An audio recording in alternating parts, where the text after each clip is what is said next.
നമ്മൾ ശ്രദ്ധിക്കണം. ജുമഅത്ത് നേരത്തെ വരണം. നേരത്തെ ജുമഅത്ത് വന്നിട്ട് ഒന്നാമത്തെ സഫിലിരിക്കുന്നവരാകണം.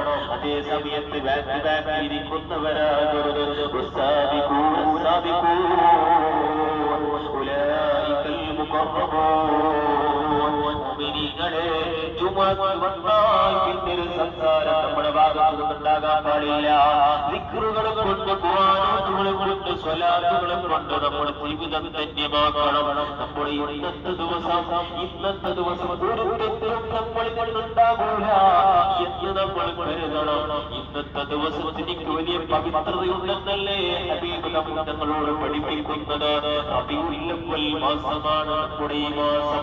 സ്വലാത്ത് അധികരിപ്പിക്കാൻ പറ്റുമെങ്കിൽ അങ്ങനെയും, ഖുർആൻ അധികരിപ്പിക്കാൻ പറ്റുമെങ്കിൽ അങ്ങനെയും നമ്മുടെ ഇന്നത്തെ ജീവിതം കഴിഞ്ഞു പോകണം. അല്ലാഹു നമുക്ക് തൗഫീഖ് നൽകട്ടെ.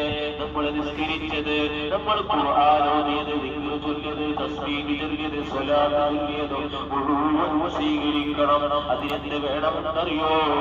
ഇന്നത്തെ കാലം കഴിഞ്ഞ്, ഇന്നത്തെ ജുമാ കഴിഞ്ഞ് പഴയതുപോലെ